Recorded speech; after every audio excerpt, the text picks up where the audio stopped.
All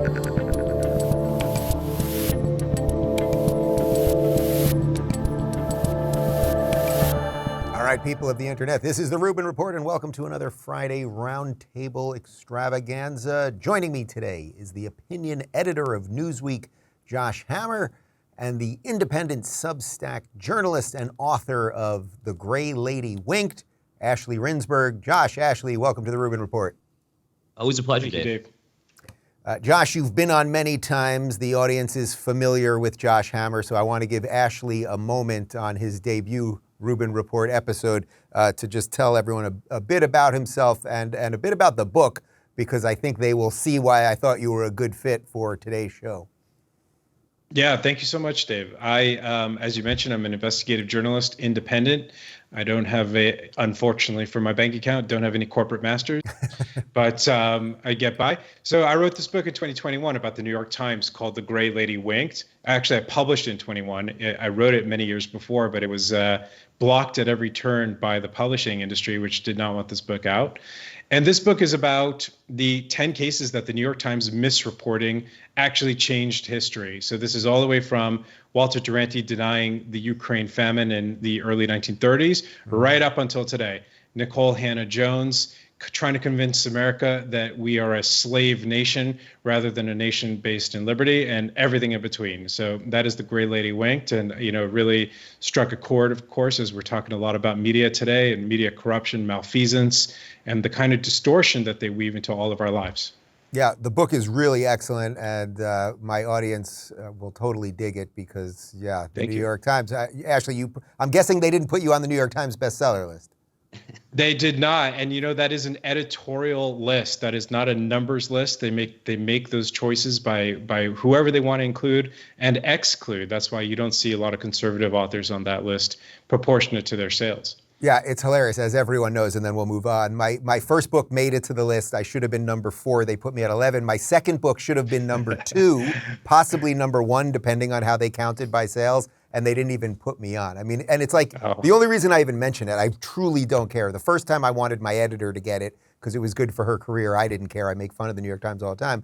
But the point is that if they literally mess with sales numbers, which are hard numbers, it's like, do you think they might be messing with some of those other 10 things that you mentioned? All right, so let's just dive right into it, guys. And I want to talk about independent journalism because, Josh, you're kind of on both sides of these things as a Twitter guy and a Newsweek guy. Joe Rogan this week had a nice summation of what's going on here when it comes to the failure of mainstream media and why independent journalists are so important right now. Because if it was not for independent journalism, we would be in a pickle. We would be in a really bad state because a lot of people got duped by the pharmacological industry, the pharmaceutical industry, the medical industry, the military industrial complex. They've been duped by so many different companies and corporations that have a vested interest in getting one narrative out. And if you can get that narrative out through the traditional pipelines of mainstream media with no one fact-checking, no one interfering, no independent journalist saying, actually, that's not true at all. Here's why they did that. This was the influence. Here's where the money is. We have emails. We can show you they were influenced. If it wasn't for them, we would be fucked. And it's one of the beautiful things about the internet today. The internet today allows people like that to thrive because these mainstream media corporations are so corrupt. They're so obviously indebted to the companies that pay for their advertising. Ashley, I always tell my audience I don't consider myself a journalist. I think other people do. I just tell people what I think for a living, and then I chat with other people, and my opinions are what they are. But I suppose this has become a type of journalism because mainstream media's journalism has become so negligent. I take it this is not a surprise to you. No, I mean, they've created a void. They've created a huge gap, and people have filled it because there's a necessity. This is the thing. I think people want to throw out the baby with the bathwater and say journalism is bad, it's evil, and journalists are enemy of the state. And nothing could be further from the truth. I mean, the epigram of my book is a Thomas Jefferson quote saying, if he could have a state without newspapers or newspapers without a state, he would take the latter. Newspapers are more important to Thomas Jefferson than the state itself. But that's not true when the newspapers become aligned with the state and start taking dictates from the FBI, State Department, the White House, you name it. They are no longer serving that critical role. That's exactly what Rogan was pointing out. Josh, I wish I could say the word journalist without using air quotes all the time, but it's become mostly impossible. One of the things you're doing at Newsweek with the op-ed section is you're trying to get a plurality of voices back in there. It went very far left. You've obviously brought it back more to the center. But what do you make of the general state? As someone, you're at Newsweek, so you're around the general state of kind of legacy media. Is there anything left there, or should we just be saying goodbye to them and move on? So, I mean, the general state, I think, of mainstream media, the New York Times obviously being a perfect avatar of that, is pretty bad. I mean, I'm a little biased, obviously. I happen to think that a lot of what's going on in Newsweek, perhaps especially the op-ed section that I've been privileged to oversee for the last 3 years or so, we're trying to do something a little different, to your credit, Dave. But I have to say, I mean, I'm not sure how well this will sit with my Twitter followers and whatnot, but like you, Dave, I very much eschew the label journalist. I do not think of myself as a journalist. I don't do investigative reporting personally. I write opinion columns and I solicit opinion columns and I host podcasts and things like that. So I'm very much in the opinion business. But I just want to echo what Joe Rogan said and really what Ashley is doing here. I love Substack. I just absolutely love kind of the revolution to journalism that Substack has brought over the past few years. I think you'll see some kind of in the corporate vestigial media and the Times, Washington Post, that kind of crowd that kind of scorns Substack and very much views it as potential competition and things like that. At least from where I'm sitting in my own personal capacity as an opinion editor and a syndicated columnist, I just love it. I love the fact that people are able to kind of get their words out there without any kind of filter, without any kind of restriction.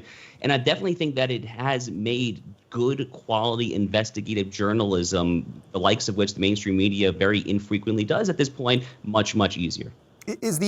Just trying to give the devil his due here. I mean, is the problem with that, though, that we end up with everyone just siphoning off to their own whatever they agree with, and then no one can really fact check it? Now, of course, I say that with irony because who's fact checking the fact checkers? And usually the fact checkers are partisan hacks. So it's just really complex, right, Ashley? Yeah, it's a hard thing to negotiate, but I think that's kind of on both sides of it. It's kind of you're pointing out, Dave, which is that you could have stuff going on at the New York Times that would make people on Substack blush. And that actually is the case. I mean, we look at the coverage of COVID, we look at the coverage of Russiagate, and you had every layer of the editorial structure there just amplifying the mistruths and the falsehood under the guise of this being totally credible. So it kind of worked against the reader to have all this structure of editorial oversight, whereas on Substack, you at least have kind of accountability. Like, you know who the person is and you know what they're saying and you know probably more or less why they're saying it. Whereas with these big corporate structures, you've got no idea what's going on behind the scenes. You've got no idea what are the corporate incentives, the shareholders pushing for some storyline, the government getting involved. There is so much interference at these big organizations that it totally negates all that careful oversight and structure that they've built.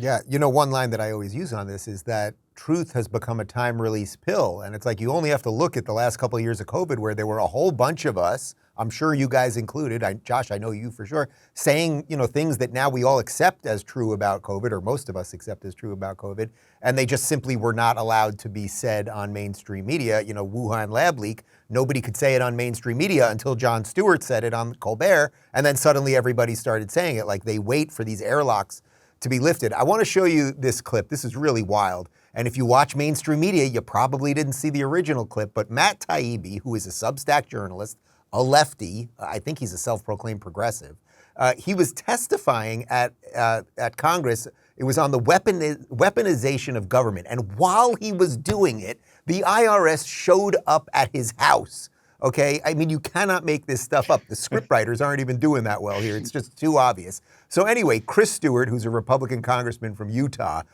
he asked Treasury Secretary Janet Yellen about that. This is a day or two after it happened, about the IRS showing up at a journalist's house as he is reporting or as he is testifying about the weaponization of government. Take a look.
There's something about like her energy, her like just general state that's hilarious, right?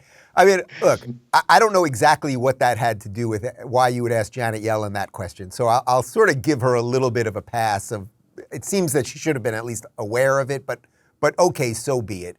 Josh, the broader point here that they're showing up to the guy's house. He's not under investigation. It sounds like it's possible the government might have actually owed him a little bit of money. They generally don't show up to give you cash. I mean, what is going on here?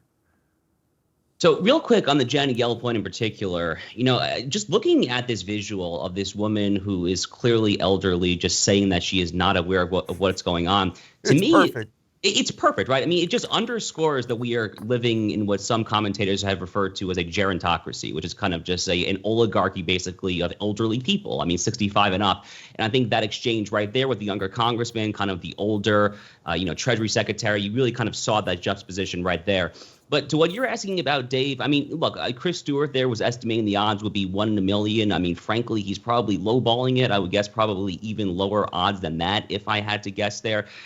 Talk about just a ridiculous chilling of the First Amendment. I mean, what Matt Taibbi has done is just expose blatant government corruption, the government working hand in hand with the big tech oligarchs, all of the Twitter files. I know that you know that, Dave, very well. But man, I mean, I have never heard of an IRS agent showing up to someone's home either, but to do so literally while you are testifying at the weaponization committee. I mean, like you said, I mean, like if you were writing this in Hollywood, people would laugh it off and say, dude, you're just taking this a little too far. But such is the reality of what we're dealing with. Right. It's just too on the nose. I feel like I got to tell my social media guy, Brock, we got to put together her greatest hits. Inflation is transitory. Remember the other day, climate change is part of our monetary policy. And this one, I'm not aware. It's like we got to put that to music or something.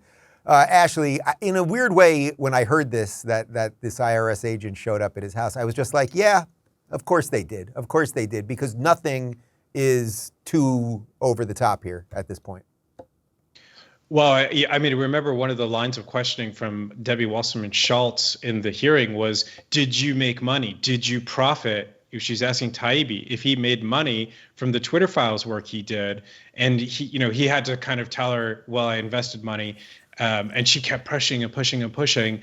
And she was obviously sending a message to him that we're paying attention to your finances.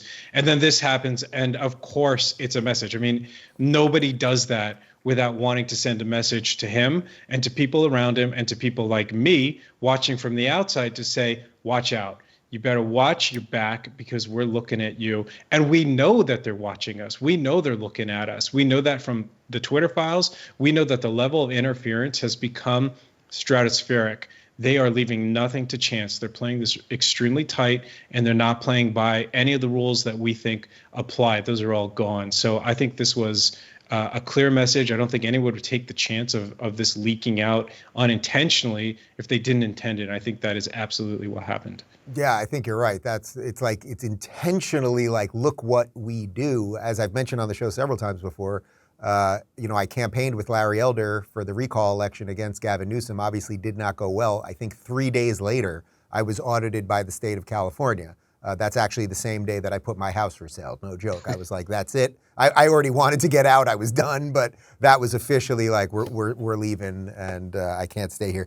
Let's move on, because the other big story of the week, obviously, was this shooting in Tennessee, and it turns out that this was apparently it was a biological female who is at least going by male pronouns. It's unclear to me if she was actually trans, meaning had surgery, but it sounds like there's probably some level of hormones or testosterone. We're going to find out all about that. But I want to, again, focus on the media version of this. Here is MSNBC Joy Reid. And as far as I know, Joy Reid did not bring on any of the victims or victims' families or perhaps a pastor from the church or anything like that. Here she is with trans advocate Charlotte Clymer, who I think she is, she, whatever is trans also. Oh, just watch. I think children are only unsafe at drag shows when a shooter shows up to kill them. That's right. That's where the threat is. I would challenge anyone just to get to know trans people. We are a vibrant, diverse community, as diverse as anyone else. I'm from the great state of Texas. I served in the military. I go to church every Sunday. My faith is very important to me. But God made me in her image. God made me transgender. And to see these people so cynically weaponize this and exploit these children's deaths and their teachers' deaths, It breaks my heart. I wonder what those families are thinking right now. What do you feel when you have somebody like Michael Knowles say at CPAC, we need to eradicate transgenderism, and when somebody like Tucker Carlson says that transgender people are at war with Christians? I can't see Christ in their words. That's for damn sure. I can't see where the biblical principles of loving your neighbor and walking the walk with Christ that they can see. I can't see what they're seeing right now because that's not of Christ. It's not. Okay. Well, first off, Charlotte Clymer on Twitter runs around calling everybody racist and bigoted, and certainly is not using Christ in his or her words. But the fact that that's what they're talking about, as opposed to the obvious, to me, if you go into a school and you shoot children, you obviously are mentally ill. Let's remove the trans part. There's obviously a mental health issue here for all of these people that do this. Ashley, this is just standard media 101 because this case, a trans person shooting Christians, doesn't fit the narrative. Had it been the other way, they could have dealt with this in a whole much bigger way, and it would be way bigger, right? If a Christian went in and shot some trans people, now we have a story that fits the narrative. We can run with that. Yeah, and we also have this like a very confused narrative about the gender, because it's usually put on boys and men as being violent, and here it's like, really, which one do you go with? And it just completely distorts that narrative that has been run by the media. So yeah, I think that this has been a real muddled case for them, and the fact that they are once again imposing a narrative here where, sure, you might want to have a conversation here and there about guns and here and there about what's going on with transgender people, but mental health is the thing that is not being addressed. You cannot talk about people walking into any place, a school, a church, anywhere, and killing many people without any motive, any cause, any reason that you can point to, without this being a conversation about whatever's going on, whether that's psychosis, whether that is who knows. We don't know because we don't even talk about it. This is where it is. And instead, the media has used this once again as a wedge. It's a wedge issue to push people apart from each other, to make it us versus them, instead of to think about problem and solution. It's also fascinating because it's not just that they don't talk about it, they go out of their way not to talk about it. The View this week, Whoopi made a huge point about how it had nothing to do with mental illness. This was clearly about guns. And if you guys remember the Uvalde shooting, Joy Reid went on air the next night and opened her show by saying this had nothing to do with mental illness. There's simply no way she could have known that. It was less than 24 hours after the shooting. And again, from where I sit, by the very definition of the action, it is mental illness. Josh, not much sanity coming out of MSNBC, huh? No, typically not. I mean, there's so many layers of this story and the media reaction to it to unpack. But I think your point is a very good one, which is we as a society, as Americans in general, are far too reticent, far too unwilling to discuss mental illness and talk about its many ramifications. So just this past weekend, Dave, I was in your old stomping grounds. I was in Los Angeles. I was out there for a wedding. I was walking around Santa Monica. Poor bastard. Yeah, no, I didn't particularly enjoy my time there. Happy to be back in the free state of Florida. But the homeless people, some of them were just yelling at my fiance and me at the top of their lungs, speaking all sorts of gibberish. I mean, these people are mentally ill, okay? And they should not be on the streets. So the point is, whether it's homelessness policy, whether it's gun policy, this person, the shooter, whose name I will not use per my normal custom, apparently was seeing a psychiatrist for some sort of emotional disorder. I actually read that just this morning. And according to both Tennessee and federal law, if I'm not mistaken, when you are in a situation like that, you should not be able to legally purchase weapons. So if the relevant gun laws were just enforced, this never would have happened in the first place. But the broader point here, which I think is the most important point to make about the media coverage of this, is compare the media coverage of this to the Buffalo supermarket shooting, I think it was last April or May, where you had an actual neo-Nazi white supremacist shoot up a predominantly black neighborhood, if I'm not mistaken there. Obviously, the media is all over what is the motive there, a hierarchy, oppression, intersectionality, all this stuff. And here, when you have what seems to me to be a fairly straightforward case of anti-Christian animus, obviously, the last thing in the world they want to speak of is that, I think it was Reuters. Reuters had a tweet in a headline earlier this week where they were like, former Christian school student shoots up Christian school. I mean, burying the lead does not do that justice. No, that's beyond burying the lead. Like that we need a new phrase for that one. We saw that one. Whoopi also, not only did she say this isn't mental illness, she said it had nothing to do with the trans thing. Like the point is they don't know, but because it doesn't fit the narrative, they keep running with it. I want to show you another clip since we brought up the gun portion of this. This is a CNN reporter at the Capitol in the last couple of days in the fallout of this, talking to Byron Donalds from Florida and Representative Andy Ugles from Tennessee about guns. So Second Amendment here in the United States. People are allowed to possess firearms. Need is in the eye of the beholder. I don't question why you need a blue suit, but you got one.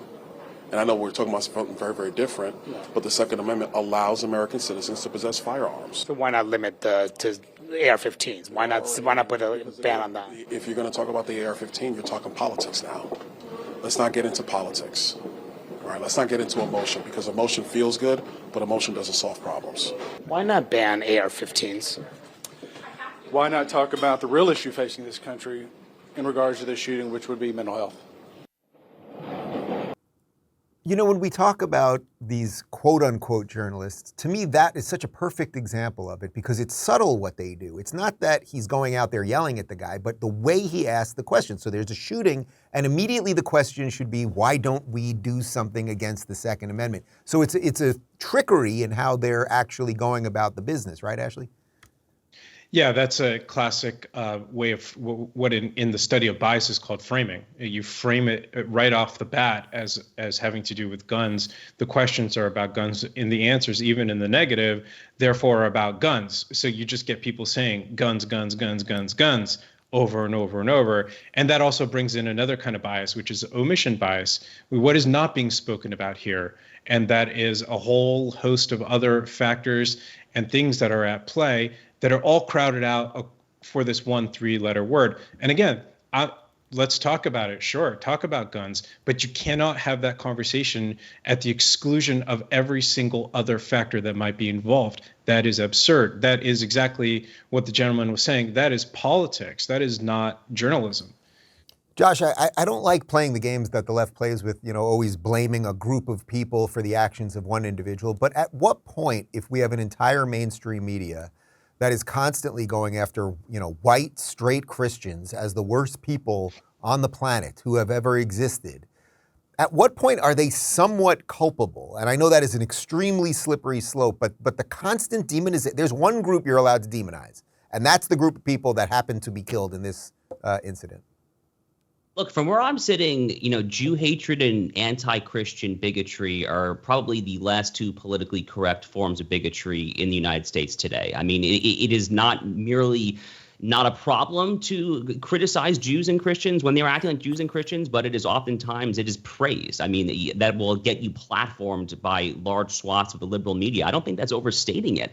And, I like you, I tend to try to stick to individual culpability. Individuals are responsible for their actions and all of that there. But the media as a class has just such dripping animus and disdain for the traditional views of religious Jews, religious Christians, frankly, even just religious Muslims as well, honestly, to an extent.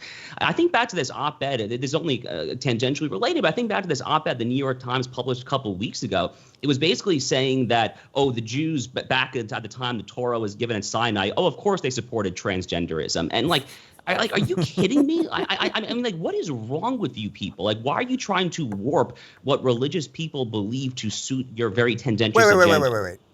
We're going to Israel in a couple of weeks. I'm taking my entire team. We're going to do some shows. But are you telling me now? I know that that was in Egypt, technically, where the Ten Commandments. I've been to the Mount Sinai. But are you telling me that Moses was not a crossdresser?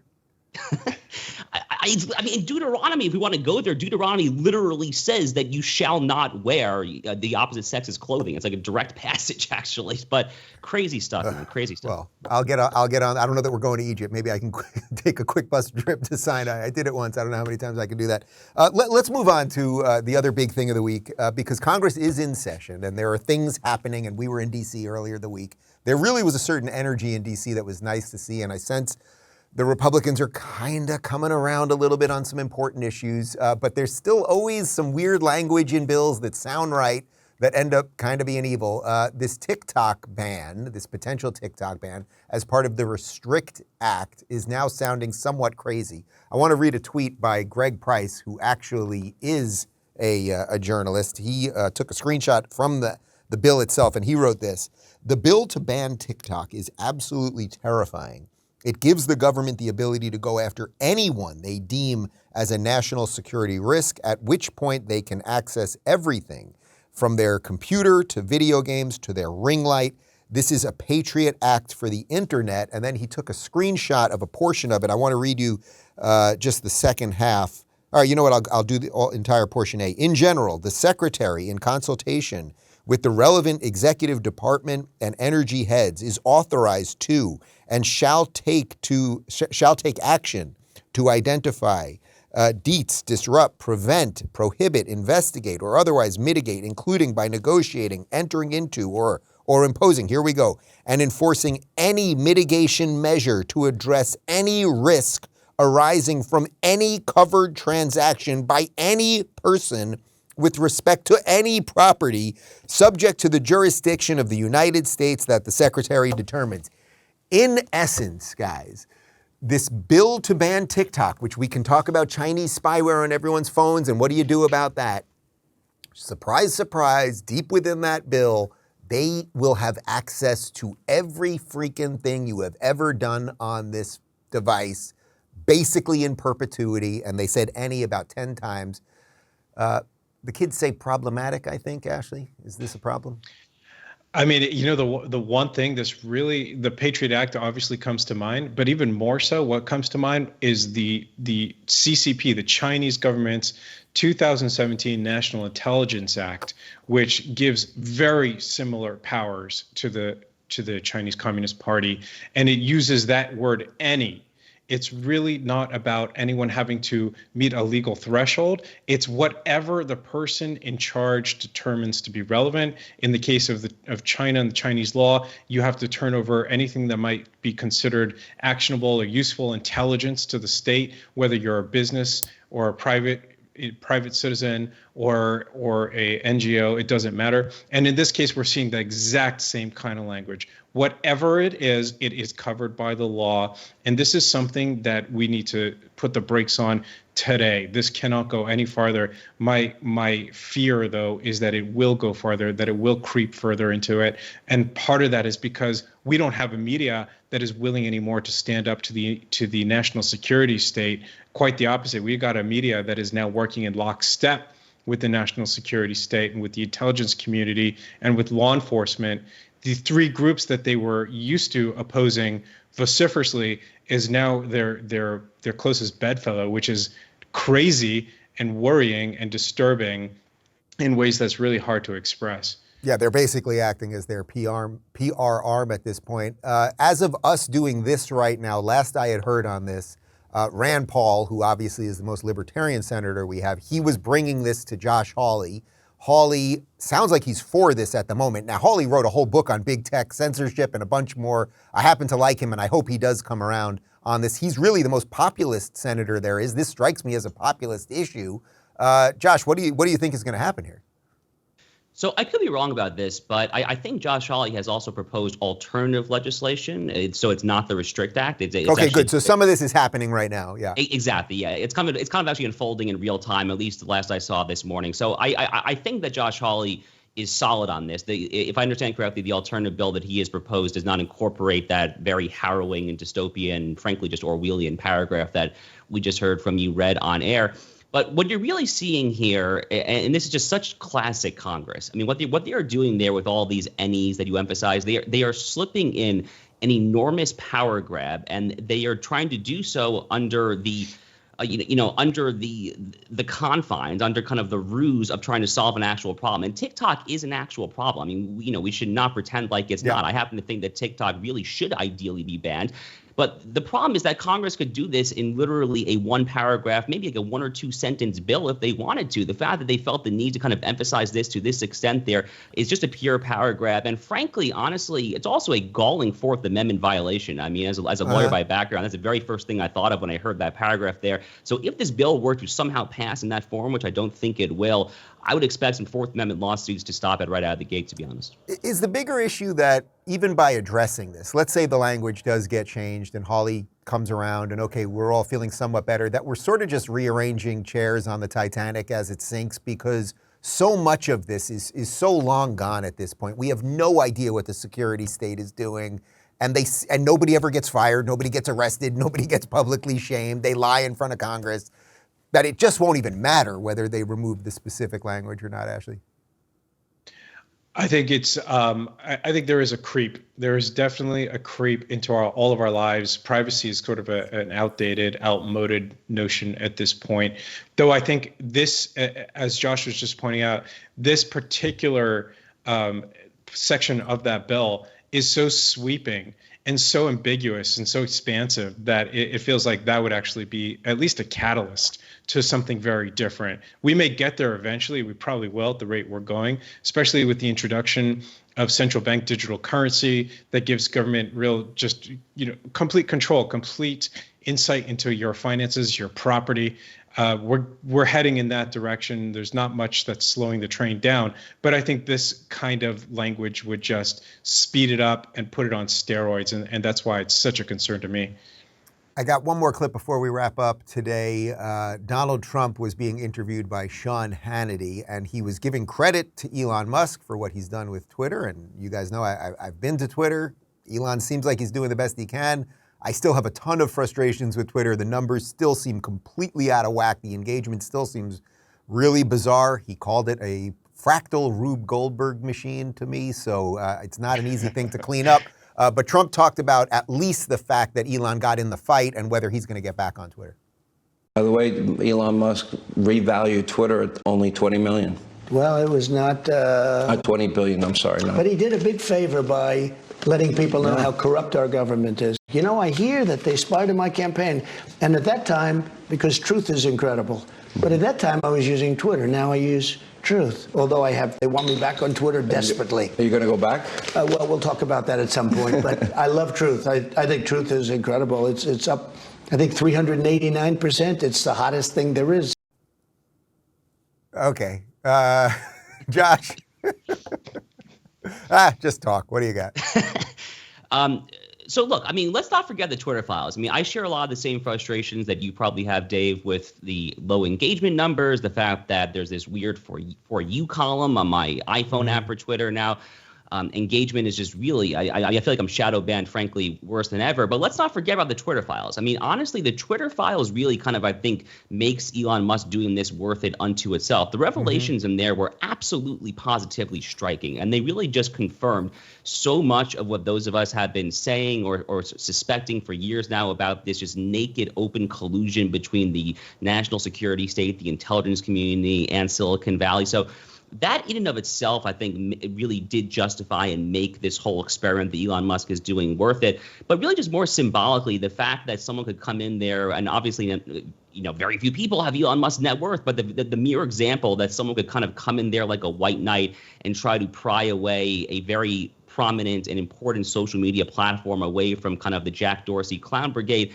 Despite my current frustrations with what's happening there and the fact that we're very far from perfection, there is some inherent value and merit in that act. Yeah, and by the way, as of March 31st, which is today, Elon supposedly is open sourcing this thing. That's what he had said in a tweet a couple of weeks ago. We'll see if it actually open sources today. And then at least if it was truly open source, you'd be able to see how your account was being affected perhaps by the language you use or inserting a link or saying something about someone's gender, etc. Ashley, I'll give you the final word. Yeah, I think on Twitter, Musk is pretty clued into where the tech is going, and the tech is going towards decentralization. It's going towards platforms that are open, that are protocol based, which means that nobody owns it. It's just like email, like no one owns email. You can use it as you wish. And we're seeing the emergence of these kinds of platforms, or at least these technologies, like Nostr is one of them, and Farcaster, Minds.com. And what it means is that you can just talk freely. You don't have to ask permission. You have to raise your hand to ask teacher if you can say this or that. And it also means that when someone says something hateful, or when they express something that is violent, you don't just kick them off into an even darker corner of the internet, but you're able to intervene and to help them, and not just banish them into some place that they're going to make it an even bigger mess. So Musk, if anyone is going to solve this problem, the Twitter problem, or maybe it's even broader than that, the social media problem, I think it is Elon Musk. I think we think of him as a sort of engineering guy. He's much more than that. He as you probably know, Dave, better than most people, he is an entrepreneur on a level that is just, one of a kind. He's his own category. So if anyone can fix it, it's Musk, but he still may not be able to fix this one. Right. As people have heard me tell the story, but, when I was there on day 2, I mean, we were literally, our meeting started at about midnight, and it was 2 a.m. And he still was like, guys, I'm really tired. He was going to D.C. the next day to meet with McCarthy and all these people. And he's like, I'm really tired. Do you need me to continue here? And everyone was like, all right, you can go. But the fact that he's there at 2 a.m. to be like, Dave, were you shadow banned? It's like, the guy he could buy Bora Bora. He could buy amazing. Mars and just disappear. Amazing, yeah. Ashley, I can confirm that you have passed the Rubin Report rookie test, and we will have you back. Thank you. Josh, are we going to let Josh back? All right. Josh, they said you can come back one more time. Have a great weekend, guys. There's no post-game show today because I got to take care of something. But have a great weekend, everyone, and we'll see you on Monday.